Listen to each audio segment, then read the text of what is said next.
Welcome to United We Spay, the show dedicated to promoting affordable spay-neuter services nationwide. Each episode delves into the heart of the movement, sharing inspiring stories and driving positive change. Our goal is to raise awareness, educate, and empower, addressing overpopulation's root causes to ensure every animal has a chance for a better life. Hosted by Stacy and the United Spay Alliance team, we're on a mission to change lives. Fed up with the fixation on symptoms in the animal welfare conversation, it's time to change the narrative. Join us on United We Spay, where we make a difference by spreading knowledge and building a compassionate world for animals. Let's put prevention first and spotlight spay-neuter in the animal welfare space. You're listening to United We Spay, a podcast from United Spay Alliance. United Spay Alliance works to promote accessible, affordable, and timely spay-neuter services because an ounce of prevention today can prevent untold suffering tomorrow. Spay-neuter, it's public health for pets. I am Stacy United Spay Alliance board member and host of this show. And today on United We Spay, we're talking with Lisa Milot. Lisa started in animal welfare by volunteering with Homeward Trails, a Virginia-based animal rescue group, after moving to Georgia in 2007. She began volunteering at her local municipal shelter, but took a break when the euthanasias and suffering just became too much. 2 years later, she started volunteering again, but knew she needed to make systemic changes. She needed to fix the system that produced too many animals for the number of homes that were available. She started a 501c3 organization that focused on basic medical care for the animals at her shelter, a shelter spay-neuter program to strategically alter the animals that made the biggest difference for successful placement of all the animals. For example, female animals that went into heat and made all of the animals act worse, and male cats that sprayed, which meant adopters didn't want to go into the cat shelter. And a community spay-neuter program targeted at the animals most apt to add to pet overpopulation in her area. Since then, she has shifted her teaching and research at the UGA School of Law to focus on animal welfare so she and her students can work throughout the state to improve the lives of the most vulnerable animals and the people who love them. Lisa is the Annie and Zach Stanton Distinguished Professor of Canine Welfare Law at the University of Georgia. Lisa, I'd like to welcome you to the show. Thank you so much. Thanks for having me here. So this is it's a hot topic. I just appreciate all the work that you have done down in Georgia. Before we get started on some of the work that you are specifically doing in that part of the country, why are you so passionate about spay-neuter? And, is there a single animal or story that made you this way? Well, I'm very passionate about helping animals and people. And so that's the core of what I'm focused on. And back in 2006, I adopted a dog named Willow, and she was in a West Virginia shelter and was going to be euthanized because she was deemed unadoptably shy. And I saw her picture online, ended up bringing her in to foster her when I was in Northern Virginia, and I fell absolutely in love with her. And I could not believe there were animals like her in shelters that were being euthanized. That's when I learned about the whole problem.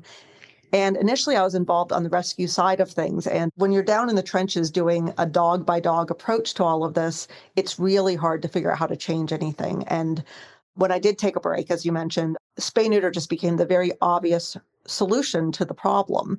And if I wanted to make a bigger change than just each individual animal, I needed to figure out how to implement programs that were narrowly targeted because I was operating with very little money and to have the biggest impact on the homeless pets and ultimately benefit both them and the people who care for them and are distressed because they're not able to properly care for their pets because they keep having too many. They keep reproducing. So you talk about a root cause discovery moment that happened. So we all ask, what was your aha moment? What was that? And I think really coming to a general agreement that the lack of access to appropriate spay-neuter services for cats and for dogs is really a root cause issue. Would you agree with that statement? Yes. I mean, there's lots of other things that contribute to the homeless pet crisis that we're seeing. There's financial instability for people. There's housing insecurity. But at the base of it, we are producing more pets than we have homes for. And so even if puppies and kittens get adopted, the fact that we don't have homes for those animals, humane homes that want them for their lifespan, so we don't have those homes for their lifespan, that means we're producing more than we can absorb in our society. And that means that the solution is to start on the supply side. So addressing reducing supply. And if we work in the animal welfare space to reduce supply, how do we know that there's not going to be some other source filling in on that supply? I mean, we're looking at supply and demand. Many people get their cats from friends and family. They don't have a touch with the sheltering or adoption system. So there's this, I call it in the cat world, a feline ecosystem, where we have people who want to adopt or want to own cats. And then there are people who take cats in just because they're in the backyard and they feel bad for them and they want to help them. And I think many of those are that, like, I had a stray in my backyard and I just felt bad and I absorbed. So what is that magical balance, or are we still in a discovery process there? I do think we're still figuring out what the stasis level is, where it's going to be perfectly matched. And the truth is, I don't think every animal has to be spayed or neutered for reproductive reasons. There might be health reasons, there might be other reasons to do it, but for reproductive reasons, we actually don't need to reach every animal. And it's one reason why I'm not out there advocating for mandatory spay-neuter laws. I think that they're unrealistic because we don't have the vet resources or the financial resources for that. But we also don't need that in order to take care of the excess. If there's somebody with a cat that has a litter, let's say they keep her inside enough and take enough care that she only has one litter a year. And they do find homes for each of those kittens. They have friends that will absorb them and family members. I don't know that that's not my target person. And so instead, my target person is the person who their cat is outside and she's having 4 litters a year. And a lot of times the owner is actually keeping a lot of those kittens. And suddenly that owner has 40 cats, 50 cats, and they can't care for them. And so that's one of my target people. It's not necessarily the person who has the 1 litter a year. It's definitely not the high quality breeders. There are people who are breeding in a very responsible way. And I don't need to target them to get spayed and neutered. Instead, I'm looking for the people who will say yes to a free surgery offer, for example. That's the best place to start, is a lot of people are grateful. They recognize that they can't care for the offspring or properly find a home, and it stresses them that they don't have their animals altered. And so for me, that's the number one target audience, is the people who say yes immediately. And then the next target audience is going to be the audience that with a relationship is comfortable with it. There's a lot of people who don't understand the surgeries, and they think that there are all sorts of effects, or that one time they had a bad experience when an animal got altered, or they know somebody who did. And those people, by building a relationship with a vet team and with my team, who is on the law side, but talking to them about practices and programs, those people then say yes. And those people are very easy. They want their animals altered, and we're hitting communities where there are excess puppies and kittens being impounded at the shelter. And so if people are bringing their puppies and kittens to the shelter, or if they're keeping more of them than they actually can care for humanely, that to me is part of what I want to target, because those are not people who are intentionally breeding, and they're not people who have an outlet for their animals. So they're by definition the excess animals in the community. Right. And I'm a huge fan of targeting, and that word is used very loosely. So your targeting and my targeting may be two different things. In my community cat space, we talk about targeting as in a geographical way, taking some information from a local shelter, if there is one. In many cases, there may not even be a shelter, to use that as a measurement goal. And then you're talking about the example of targeting this person who may have started out with a couple of cats and now it's 40 cats. They're not making an impact on the shelter because it hasn't even gotten there yet. And so you need to get there before it gets to that point, and identifying members in the community. But I do use socioeconomic figures to try and identify a general region or area that we want to focus and drill down into sort of micro pockets, I guess, where you'd want to focus the most. Is that something that you also do when you're thinking about targeting? Sure. And so I feel like I target the specific animals in a couple of different ways. One is by focusing on my local shelter. And so about a third of the counties in Georgia do not have animal control. So you're very right. There are a lot of regions that don't have that. And so you can't use their metrics. But here I work closely with animal control and they make free spay neuter offers for me in the field. So if they're on someone's property and they're working with them, they're making free spay neuter offers. And those are people who are having some sort of animal welfare problem in the first place if animal control is on their property.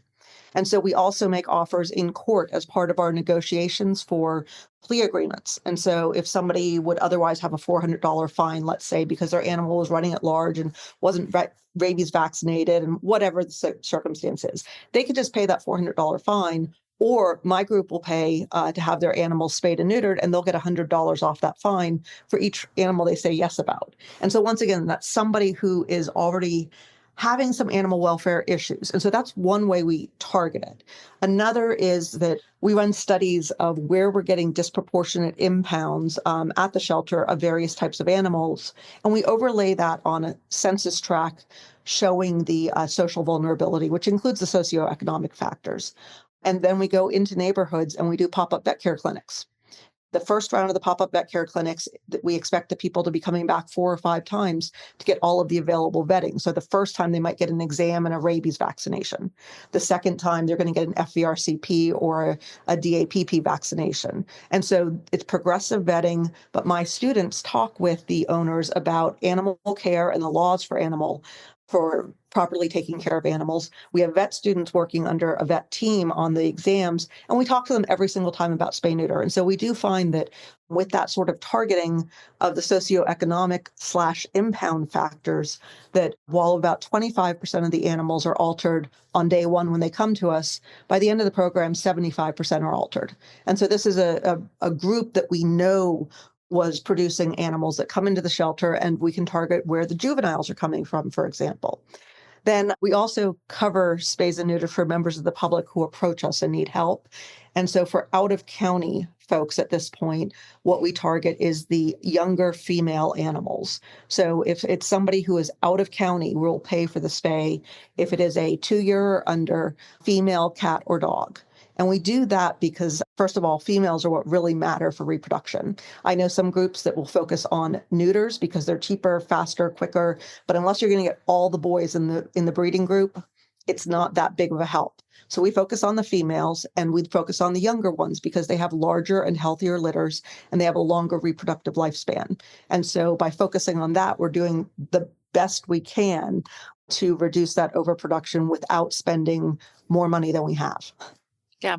Well, you're leaning into a wonderful point, which you're talking about with getting, as doing the neuters in some cases. So I want to make sure I hold on to that idea. I think that having the different options of targeting at different levels, and I think seeing the 25% getting to 75%, probably the reason obvious is you become developing a relationship with that person. It's not like, oh, one and done, see ya, we're going to go. We used to do vaccination clinics and microchipping clinics for free in a community north of Boston. And we would get 300 people walking up with their cats and their dogs. We'd get over 150 cats. It was more cats than dogs that came to these events, which was really impressive because usually not as many people want to bring their cats out for this stuff. But we had a special cat tent that was all tight and everything for that specific situation, where we had a mobile clinic for the cats, where the dogs can be done in a little bit more of a casual environment. But we were sort of one and done. It was like one thing, we may be back the next year, but you lose contact. And it sounds like in this program, you had more contact.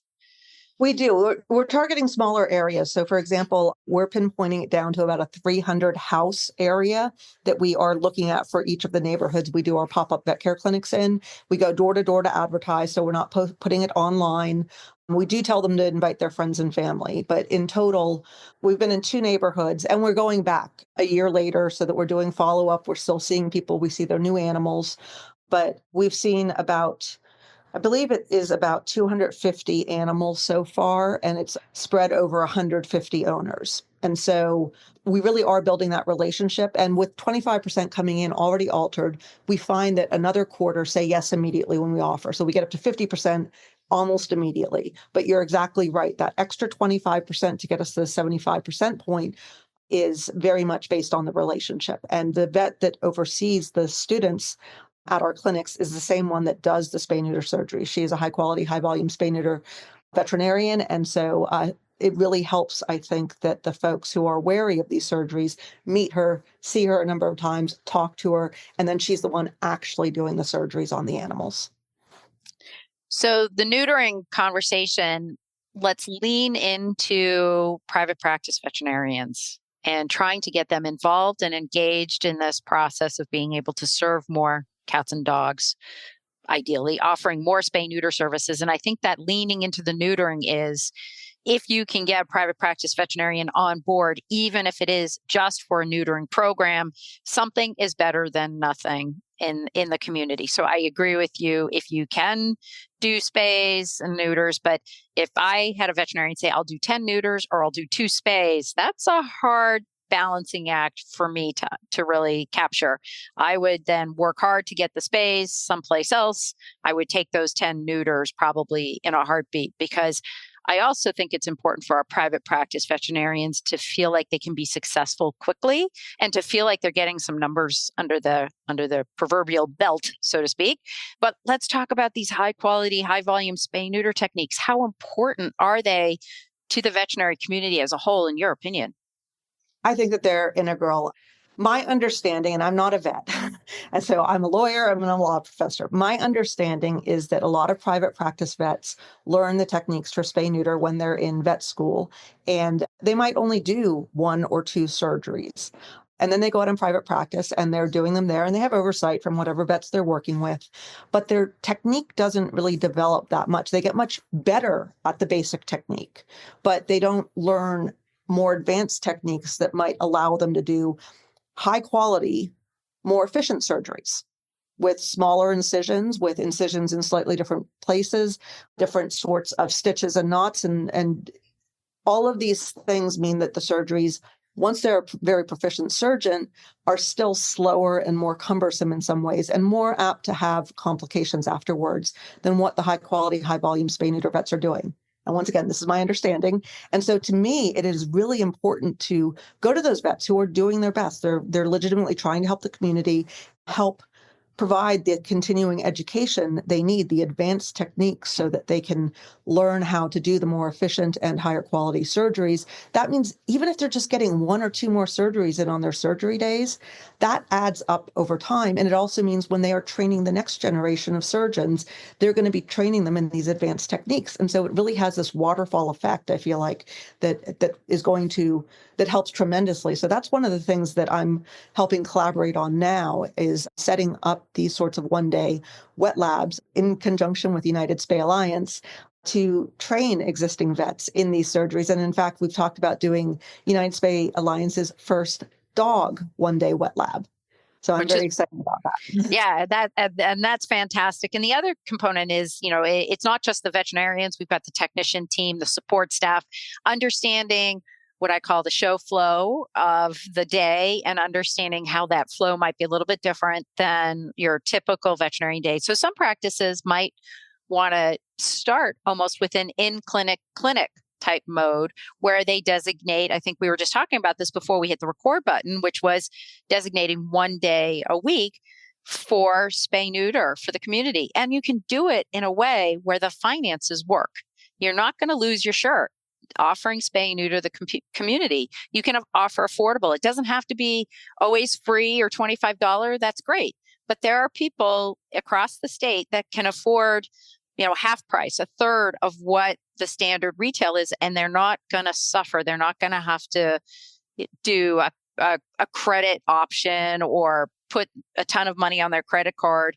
It's called, incremental care. So some people can afford mid-level, some people need full subsidy, and we need to have a bit of a flexibility. And some people can afford the gold standard, and those folks can help pay it forward for others.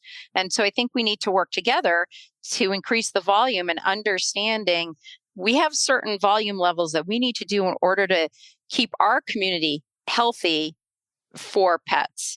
And you did a fantastic video about spay-neuter, pet overpopulation. As a lawyer, you did this. So tell me how that whole project got together. Well, I've been working on various spay-neuter programs really intensely since 2015. And in 2018, I was given the option of starting up a law school clinic that would work on animal welfare. So I was able to take the things I'd been doing in my free time and make it into the core of what I was doing professionally. And as that program moved along, I became the Stanton Foundation, which is a private foundation that funds a couple of interest areas, including welfare for canines. And they started sponsoring some of my work. And in brainstorming about how we could get my work out to a broader audience, which is working on ordinances. And I think of ordinances in a preventative sense. So how we can think about packages of ordinances that can help jurisdictions with their animal welfare problems, or programs. I'm a big fan of programs and policies because you can implement them today. So how do we think about what programs and policies really any jurisdiction could implement that is going to help their animal welfare situation? And the Stanton Foundation funded a series of videos. There's going to be 10 videos total in the series. 4 are filmed, where I get together the experts. I'm one of them, but I'm certainly not the only one. And in 2 of the videos, I'm not even the main one. And we do a mini documentary style of what we are doing here in Athens, Clarke County, the sort of the reasons for how this approach is really useful, and try to give pointers on how another jurisdiction can just pick it up and run with it. And so I think it's a lot of fun. And I feel like in a different life, I might have been a veterinarian, but in this life, I became a lawyer. And I think that there is a chance for really meaningful impact when you dabble in a different field. So I'm not going to dabble in vet work itself, but by coming at the problems that are animal welfare problems with this different background, I think that I'm able to think about the bigger picture issues in some way. And there's definitely people on the vet side. I'm not pretending there's not people on the vet side that are doing this, but you have to be able to step back. And the people who are doing 40-hour-a-week vet practice, they're not the ones who are going to have the time to step back and say, how do we change things big picture? It's going to be the people who are working for nonprofits. It's going to be the people who are maybe taking a break. The vet I work with is actually at the verge of retirement age. And so she's able to play around some because she's no longer working a 40-hour a week. And so we brainstorm about what can we do next? How do we set up a program next? And so one of the things we do, and she is the vet for it, is she goes into a private practice clinic 2 days a week, and she just does spay-neuter surgeries. Some of them are for me. Some of them are for the local shelter. Some of them are that vet's clients because she's simply better at the surgery. So he makes it work by having her there. He can charge full freight to his clients for her surgeries. That means that the rescue and the shelter can get discounted rates, which we need in order to afford it. And so it's one way to merge this kind of approach with a private clinic. And to your point I want to get back to your point about male animals. And in a private clinic, I actually think that there's a lot more reason to do them than when you're talking about a program like I run. So in a private clinic, a lot of times the vets are seeing animals that are household animals. They're largely kept in the house, a part of the family. And if you're talking about any closed system, doing the males makes a lot of sense because you can get all of them in that household, right? Or you can substantially affect the reproductive rates in that little cluster by having fewer males. And then to your point, I think that having people become confident and feel like they're involved in part of the solution is huge. And so a vet who will do 10 male surgeries in a day, that's fantastic. From my end, for funding purposes, when we have limited amounts of surgeries we can afford, I'm going for the girls. I actually go for the medium to large, younger male dogs as well, the ones 2 years and under, because those are the ones straying and coming into the shelter. And if you neuter them, you never see them again. So in county, that's one of the populations I really want.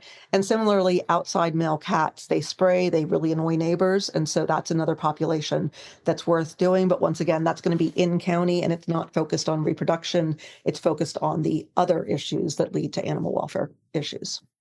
Right. And I think one other important point to make is, and we've stressed this throughout the whole conversation, which is that balcony view. And so really understanding that there's a community needs assessment that happens. And what your program is offering is great and it's wonderful, but it's not the only program that needs to happen in that community. So, for example, off the topic of spay neuter, but like Meals on Wheels, they will offer, sometimes they do offer veterinary care, but they also offer, pet food support and that kind of thing. So don't just stay in your own tunnel. Make sure you're aware of what else is happening in your community and collaborate and introduce yourself to them all, because it's great so that we know what you're doing. And then how can we support, or how can we understand, oh, well, if she's over here doing this, then we can come over here and do that. So just trying to understand what that whole mosaic looks like in your county or in your region. And there are many, many organizations that could only focus on a couple of blocks. They're very small. They're very, grassroots, run by 2 or 3 people. We support them, but we shouldn't ask them to cover a whole county like you're trying to do. And so it's trying to understand that we have areas where we may have full coverage. We may have areas where we don't have coverage. I mean, as you say, rural counties have a lot of challenges, but let's acknowledge them and then, maybe try and help others to fill those gaps, or at least I think even just by acknowledging them, then we can find some workarounds, maybe even too. So you're dealing with you've got Atlanta, you've got rural community, you've got everything from A to Z in terms of the type and size of communities. And I love your idea. You're talking about ordinances. I think they can work for you and they can work against you if they're not crafted well. I think a lot of folks out there are very worried about, people being accused of stealing their pets outside if they're free roaming, and that they're, what does the law look like when you're talking about companion animals? Do they value them like a member of the family, or do they value them like a couch? My brother is an economist and he goes, well, pets are a luxury good. As your income goes down, if you can't afford a pet, it's like you can't afford a couch. That's how economists view things. How does the law view animals? The law views animals as a special type of property. Historically, it actually viewed them as nuisance property. So dogs, at least, were considered nuisance property. So you had fewer rights to your property with dogs than with other things. That's definitely changed in more modern times, with some jurisdictions moving to think of it, ownership as more of a guardianship model. Georgia's not there yet, but for example, I can burn my chair if I want to. I can break it. I can throw it in the trash. I can't do that with my dogs. I wouldn't want to, but I am limited. Like you have limited rights. They're not quite the same as property because there are care standards you have to put into them. But legally, they are ultimately property. So if you're worried about someone stealing, yeah, we're in the same world as if your car was stolen, really. And that can be a problem because the emotional attachment is not recognized. But to go back to the luxury goods thought, I guess there's a lot of people who think that way. I hear frequently, why should I donate to pay for a spay-neuter surgery? That person should not have an animal. And if they can't afford, whatever the thing is. And to me, that's really hard because animals are so much more than a luxury good. When I was in my early 20s, I went through a stage where I had no money. And I literally slept in my car some because I was bouncing between places trying to sleep on a friend's sofa. One night I slept in a house that friends had moved out of because they were moving. So it was an empty house and I was sleeping on the floor there. And I have to tell you, if somebody had tried to take my cat away, it would have devastated me. I had so little at that point that if I was told I couldn't keep my cat because I didn't have sufficient finances, that would have been awful. And so I come from the perspective of they're family members a lot of the time. Sometimes they are just for guarding things. Sometimes they are just yard ornaments. But most people have more of an attachment to their animals. So I want to figure out how to make it so that they can keep their animals and care for them as humanely as possible. And that means, for example, my organization does stock a pet food pantry at the local shelter. We don't limit it to in-county people, although folks assume it because it's county shelter, but because we're stocking it, anyone who shows up, if there's food for them, it will be given. We don't have requirements for that. We do talk to them about spay neuter if they're coming in for the services. But I would like to partner with other organizations. That really hasn't gotten off the ground here. I'd love to be doing a vet care clinic at one of the homeless shelters, for example, because reaching the homeless community is one that is really difficult, and I have not made great headway with. We do sometimes pay the reclaim fees when homeless folks' animal is impounded, as long as they're getting it altered. We do have that caveat, but the county does pay for it on the first reclaim. We will pay the reclaim fee so the person can get the animal back as long as it seems like it's in relatively good condition. But there's so many bits to all of this, and you can't separate out helping the animals from helping the people. Yeah, I do think it would be tremendously helpful in the legal world if we could more clearly define where our companion animals live in this picture. And maybe it's more than just that. I mean, you talked about working animals too. So, you can go from service animals to barn cats to, you can extend it to border collies out there, in farms, working on farms. And then, there's a whole realm with farm animals too. I don't even want to go there, but the whole, just trying to understand, because in many ways, our companion animals don't have the rights there's the right to ownership, there's the right to care, also the right for the guardians or the owners to get the appropriate care for those, cats and dogs. And I think if we can strengthen those ties up more, then there may be more interest in helping to support programs that are inclusive with children and animals together to be able to support families to get the services that they need for both parties, rather than pushing them aside and keeping them sort of in two separate categories. Do you foresee something like that happening down the road at all? I think that the law is moving in that direction, but it's moving in it very unevenly. And so there are jurisdictions that are moving that way. And for example, looking at the best interest of the pet in divorce agreements. And so that's something that I believe it's something like 6 or 8 states now have that as their expectation. But I think that there are other states, and I would put Georgia in this category, where the role of animals, of a dog, let's say, or of a cat, just varies a lot and it's highly contested. And so there might be counties, there might be regions where that sort of approach could dominate. But for now, at least from when I work on state legislation, it just doesn't seem like that is the prevailing sentiment. And so that said, change is uneven. And so as states in some areas move in that direction and nothing catastrophic happens, it's more apt to put pressure on other states. When I'm working on ordinances with a county, I generally go to counties who are interested in working with me. I'm not on the activist side. I'm on the local government side. And so it's counties who are interested in changing. And there, I think I can catalyze change, and that spreads. And so, for example, one county I was working with, there had been efforts to have an anti-tethering ordinance passed. So saying that there can't be unattended tethering of dogs. If you want to tether your dog out, you have to be with them actively. And efforts have been ongoing for about 10 years to try and get this county to change its ordinance and to prohibit that sort of tethering. And it just didn't get anywhere, in part because I think that the folks who were working on it were very passionate, but they were not speaking the right language. And it's so important to be able to say, okay, I'm just going to assume these people don't have the same goals as me. And so what can I do that's persuasive? Truthful, but persuasive. So let me focus on waste of taxpayer funds because the extra animals are getting impounded, or the difficulty of these animals when they come in and they're impounded, or the risk to public safety, or the public health concerns with them not being rabies vaccinated. So that's what I'm going to focus on. But one of the big things that helped, and that county did pass the ordinance a couple months after I got involved, is that the counties around it all had passed the ordinance.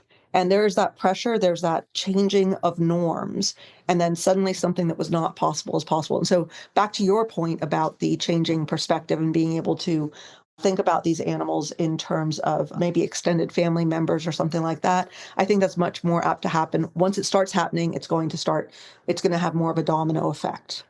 I just want to circle back in terms of your plans for the county with regards to spay-neuter. You mentioned working with United Spay Alliance in the wet labs and hoping to do one of our first wet labs for dogs, which is fantastic.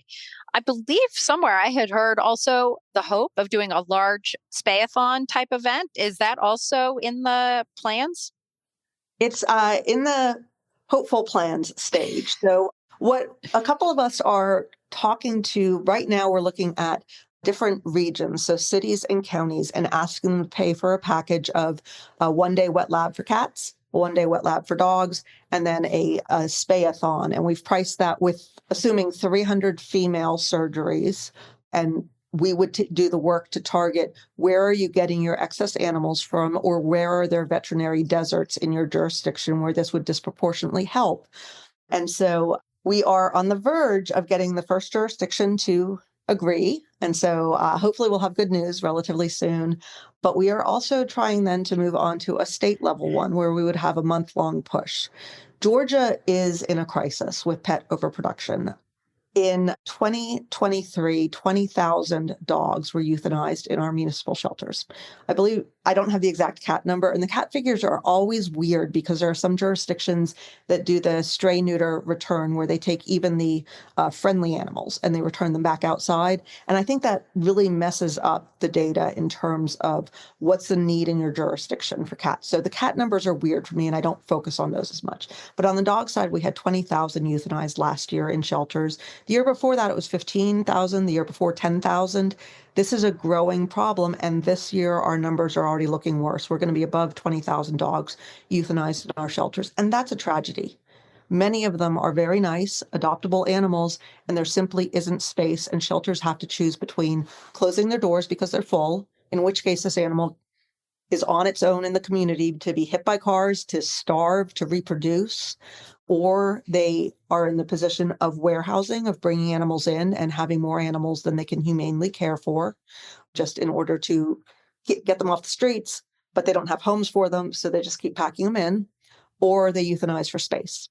And I think that it's a tragedy that we're in that situation, and we need to have a statewide solution for this. And part of it also is we need to give the rescuers hope. There's a lot of people working really, really hard and not seeing any light at the end of the tunnel. They were seeing light back in 2018, 2019, and it is gone. And I think that it is so important to help those people who are working so hard. And I think that a statewide push to make the pie of spay-neuter surgeries bigger with the more efficient techniques and the higher quality techniques, as well as funding a big push to get a lot of the animals that are producing our excess animals. I think that that's more useful than mandatory spay-neuter laws, which are overbroad and also are unfunded mandates. And I think that it's something that, like I said, we are on the verge of our first locality, though, buying the whole package. Excellent. If there was one takeaway that you wanted our listeners to have with them today, what would that be? I think that we can all do so much if we think a little bit creatively, if we listen to other people's expertise and we work together. And to me, that's been the basis of my success here in Athens. We've gone from a shelter and a community that euthanized about 50% of the cats that came in and 20% of the dogs. And we're at the point where about 10% of each are getting euthanized at the shelter. And yet more animals are coming in because people trust it. And so when they have excess animals, they do bring them in. And so we're doing much better, but that's not because of my efforts. I feel like I've been much more of a catalyst and somebody who has taken other people's ideas and implemented them in a lot of ways. And I think that that's something that anyone can do. I think that it's important to stay connected if you're in rescue to the individual animals. And so I still, honestly, I still foster some. I still help on the transport side of things. But to me, and that keeps me connected to the individuals, but to me, then I spend most of my time on the big picture stuff and trying to make larger changes. But I think that individuals can have this outsized effect if they just try and pair those two things. And if we each do just that little bit more on the big picture side, I think that this is a problem we can resolve. And I believe we can do it quite quickly if there's enough scale there, for sure. We had good momentum, as you said, going on in the middle 2000s, early 2000s. So we had some momentum, and we can restart the engine again and get it going and move forward. If folks are interested in finding out more about the work you're doing, as well as the video that you talked about, how would they do that? Well, we're working on a website for the video, and there's going to be a push sending. There's 4 videos so far in the series to push those out. But in the meantime, email me. I am an email person. I am not a phone call person. So email me at lmilot@uga.edu. I'm always happy to talk about this. Obviously, I've been sitting here for 45 minutes now talking. I'm always happy to talk about this, and I'd love to hear from people who are as passionate, because once again, I think that if we join our ideas, that's where we're really going to make progress. Thank you so much, everybody, for listening today. If you like this episode, be sure to share and subscribe. We'll be releasing a new episode each month, digging into important conversations surrounding spay-neuter throughout the U.S. and around the world. For more resources about spay-neuter or learn more about our work at unitedspayalliance.org, that's unitedspayalliance.org. Get in touch with us at any time by emailing info@United Spay Alliance. Until next time,